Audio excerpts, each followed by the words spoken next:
Welcome to the bird media. నేను మీ Pawan Krishnamurthy. CBI వాళ్ళ SIT ఏదైతే తిరుమల లడ్డూకు సంబంధించింది ఉందో దాని మీద వాదనలు ఇవన్నీ వినిపిస్తున్నారు, చూస్తున్నాం. అలాగే దీని మీద విశ్వ హిందూ పరిషత్ వాళ్ళు ఇంకొకళ్ళు దీన్ని రాజకీయం చేయకండి, ఇది ఏంది, మీరు నిందితులు ఎవరో కనిపెట్టి ఇమీడియట్గా శిక్షించండి, అంతేగాని రాజకీయ పార్టీల యుద్ధం కింద దీన్ని మార్చొద్దు, స్వామివారి భక్తుల మనోభావాలు దెబ్బతీయొద్దు అంటూ వాళ్ళు. అండ్ అసలు క్లీన్ చిట్ ఇచ్చేసింది, బేసిక్గా క్లీన్ చిట్ ఇచ్చేసింది అని చెప్పి వైఎస్ఆర్సీపీ జగన్మోహన్ రెడ్డి గారితో సైతం చెప్పడం. సిబిఐ మాకు క్లీన్ చిట్ ఇచ్చింది, అందులో ఆవు కొవ్వు కానీ పంది కొవ్వు కానీ, అంటే ఈ ఆవు కొవ్వు పంది కొవ్వు ఈ మాటలు మాట్లాడుతుంటే చాలా డిస్టర్బింగ్గా ఉందండి. Beef tallow, fish oils or adulteration ఏదైతే చేశారో ఎక్స్టర్నల్, దానికి సంబంధించిన ట్రేసెస్ ఎలా ఉన్నాయి ఏంటనేది మొత్తం 229 పేజీల సప్లిమెంటరీ ఛార్జ్ షీట్లో ఫైండింగ్స్ మొత్తం అన్నీ కూడా పెట్టించారు. అలాగే అందులోనే లాప్సా అనేటువంటి కెమికల్, క్లీనింగ్ మెటీరియల్లో యూజ్ చేసేటువంటి కెమికల్ ఎలాగ ఉందో, ఈ ట్రేసెస్ ఎందుకు వాళ్ళు కొన్నారో, అలాగే ఈ బీఫ్ టాలోకి దీనికి సంబంధించినటువంటి టెస్ట్లు, వీటికి సంబంధించి పారామీటర్స్, అందులో పనిచేసినటువంటి ఉద్యోగులు, దానిలో ఏ విధంగా మ్యానిపులేషను. ఇక్కడ ఇంకొక అనుమానం కూడా, ఎన్డీడీబీ రిపోర్ట్ కరెక్టా లేదంటే ఎన్డీఆర్ఐ రిపోర్ట్ కరెక్టా, ఎవరు ఎక్కడ అమ్ముడుపోయారు, ఈ చర్చలు ఇవన్నీ కూడా జరుగుతున్నాయి. అలాగే క్లీన్ చిట్ ఇచ్చింది అన్నటువంటి దగ్గర ఇక గగ్గోలు పెడుతూ పవన్ కళ్యాణ్ తప్పు చేశాడు, చంద్రబాబు తప్పు చేసేశాడు, వీళ్ళు ప్రజల్లోకి ఇలా చేస్తున్నారు, మనోభావాలు దెబ్బతీసేస్తున్నారు అని చెప్తున్నటువంటి వైఎస్ఆర్సీపీ వాళ్ళు, వైవి సుబ్బారెడ్డి గారు ముఖ్యంగా నిన్న రిపబ్లిక్ టీవీలో మాట్లాడుతూ అడల్ట్రేషన్ జరిగింది అని ఒప్పుకుని, లేదు అదే సిబిఐ రిపోర్ట్లో చెప్పినప్పటికీ అందులో ఎటువంటి కొవ్వులు లేవని కూడా చెప్పింది, క్లీన్ చిట్ ఇచ్చింది అనేటువంటి మాట్లాడుతూ చేసినటువంటి వ్యాఖ్యలు ఉన్నాయి. కాబట్టి గతంలో ఎప్పుడైతే ఎన్డీఏ కూటమి సమావేశంలో ముఖ్యమంత్రి చంద్రబాబు నాయుడు గారు, దాని తర్వాత పవన్ కళ్యాణ్ గారు మాట్లాడుతూ ఈ కొవ్వులు ఇలా కలిసాయి అనేటువంటిది రిపోర్ట్ వచ్చింది, ఇంత అధ్వానంగా చేశారు వీళ్ళు, భక్తుల మనోభావాలు దెబ్బతీశారు ఇది అని చెప్తే సుబ్బారెడ్డి గారు సుప్రీంకోర్టుకు వెళ్ళారు. Before SIT incorporation, NDDB report వచ్చిన తర్వాత సిట్ వాళ్ళు ఎంటర్ అవ్వక ముందు సుప్రీంకోర్టుకి వెళ్ళారు కదా. సుప్రీంకోర్టుకి వెళ్ళిన తర్వాతే కదా ఏపీ సిట్ ఏర్పాటు చేసింది, అది కుదరదు మాకు, సిబిఐ ఎంక్వైరీ కావాలి అన్నారు. సరే, సిబిఐ సిట్ వేసింది, సిబిఐని ఎంక్వైరీ చేయమని ఇచ్చింది, సిబిఐ ఆధ్వర్యంలోనే సిట్ నడిచింది కదా, అలాంటి ఆర్డర్స్ తెచ్చుకున్నారు కదా. మరి ఇప్పుడు ఈ సిబిఐ సిట్, సుప్రీంకోర్టు వారు ఇన్కార్పొరేట్ చేసినటువంటి సిబిఐ సిట్ ఏదైతే ఉందో, వాళ్ళు ఇచ్చినటువంటి సప్లిమెంటరీ ఛార్జ్ షీట్లో వీళ్ళకి అనుగుణంగా మాకు ఇగో ఇవి ఉన్నాయి సార్, మాకు అనుగుణంగా ఉన్నాయి, ఇందులో వీళ్ళు చెప్పింది ఇది, ఎక్కడా కూడా కొవ్వులు కలవలేదని క్లీన్ చిట్ మాకు ఇచ్చారు, అయినా సరే మా మీద తప్పుడు ప్రచారం జరుగుతోంది అని సుప్రీంకోర్టుకి ఎందుకు వెళ్ళట్లా?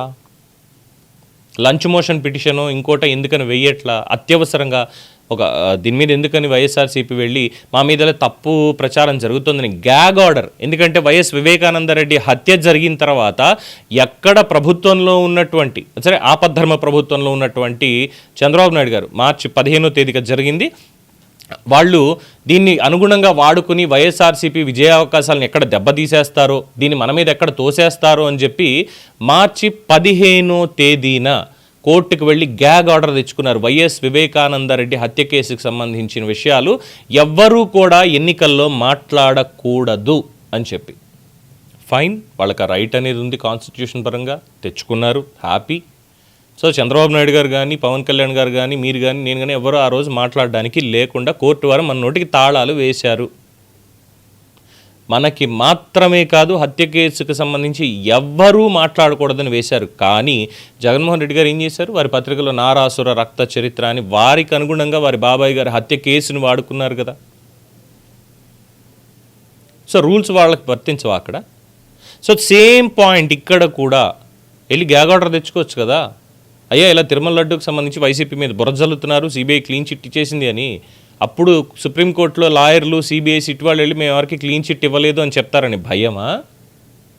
దీంట్లో ఈ టెస్ట్ ప్రకారం బిలో 10% ఉంటే డిటెక్ట్ చేయడానికి అవ్వలేదు, ఎందుకంటే వాళ్ళ దగ్గర ఎక్విప్మెంట్ లేదు అని చెప్పి అంటారని భయమా?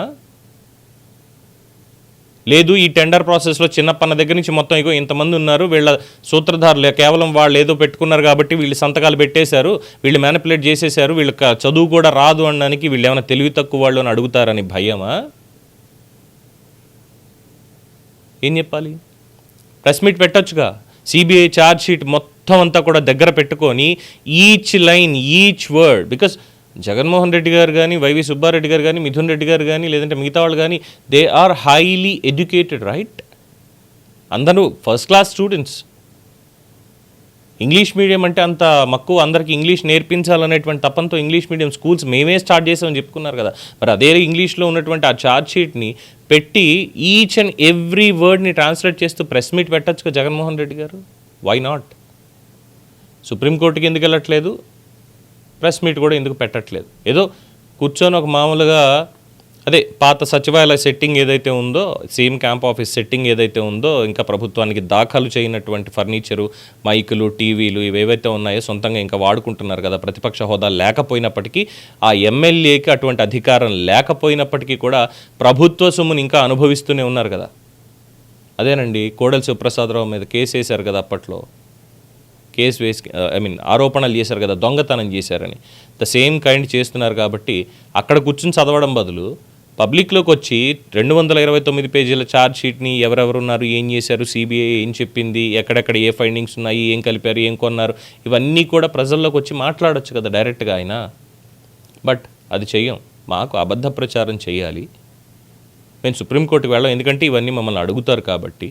భక్తుల మనోభావాలను ఇంకా దెబ్బతీసేటువంటి విధంగానే దీని మీద మేము మాట్లాడాలి కాబట్టి. ఎందుకంటే చంద్రబాబు నాయుడు గారైనా పవన్ కళ్యాణ్ గారైనా ఇప్పటికీ ఒకటే మాట చెప్తారు, ఎస్ డెఫినెట్గా దాంట్లో కలిసాయి. వీళ్ళు 1000 సార్లు కలవలేదు, మా క్లీన్ చిట్ కలవలేదు, మా క్లీన్ చిట్ ఇచ్చాయంటే వాళ్ళు ఖచ్చితంగా కలిసాయని చెప్తారు విత్ రిపోర్ట్. ఒక్కసారి వాళ్ళు చెప్పి అమ్మో ఇక్కడ భక్తులు బాధపడతారు, ఇబ్బంది పడతారు అని చెప్పి ఆ నిజాన్ని ఒక్కసారి చెప్పి వదిలేశారు అనుకోండి, వీళ్ళు అబద్ధం 1000 సార్లు 1,00,000 సార్లు జరగలేదు జరగలేదు జరగలేదు జరగలేదు అంటే అయిపోయినట్టే. ప్రజల్లోకి అదే వెళ్ళిపోతుంది ఇంక రోజు.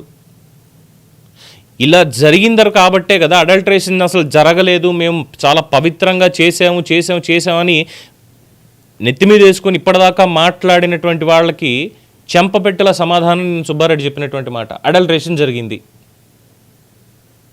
Matter over. ఇలాంటివన్నీ బయటపడతాయని సుప్రీంకోర్టుకి వెళ్ళట్లేదా? ఇలా మాట్లాడాల్సి వస్తుంది అని చెప్పని ప్రెస్ మీట్ కూడా పెట్టట్లేదా? అర్థం పర్థం లేకుండా మాట్లాడేటువంటి వాళ్ళని, బూతులు మాట్లాడేటువంటి వాళ్ళని ముందు పెట్టి వాళ్ళతోటి లాభాష మాట్లాడిస్తూ తిట్టించడాలు, కులాల మధ్య చిచ్చు పెట్టడాలు చేసే దానికేనా? కోర్టుకి వెళ్తే అయిపోతుంది కదా. సుప్రీంకోర్టు అవసరమైతే అబ్జంప్షన్ తీసేయండి ముఖ్యమంత్రిని, ఉప ముఖ్యమంత్రిని కూడా ఆర్డర్ ఇచ్చేటువంటి అవకాశం ఉంటుంది. ఇలా తప్పు చేస్తున్నారు కాబట్టి అవసరమైతే వీళ్ళే తప్పు చేశారని సుప్రీంకోర్టు కనుక ఫైండింగ్ చేసి ఖచ్చితంగా వీళ్ళ మీద కేసు పెట్టండి అన్నారంటే పవన్ కళ్యాణ్ గారు, చంద్రబాబు నాయుడు గారు రాజీనామా చేసి తీరాల్సిందే. కానీ ఎందుకు చేయట్లే వీళ్ళు? అక్కడ వీళ్ళ తప్పులన్నీ పబ్లిక్లో బట్టబయలైపోయాయి. ఇప్పుడు కోర్టుకు వెళ్తే కోర్టు కూడా అదే చీవాట్లు పెడుతుంది. అక్కడ దాకా వెళ్ళే బదులు ఇక్కడేదో ఉండి మామూలుగా మన వ్యవహారం నడిపిస్తే అబద్ధ వ్యవహారం సరిపోతుంది అనేటువంటి ఒక భావన తప్ప ఇంకొకటి కానీ కాదు. ఏమంటారు? దీని మీద మీ అభిప్రాయాన్ని కామెంట్స్ రూపంలో తెలియజేయండి. చూస్తూనే ఉండండి ది బర్డ్ మీడియా.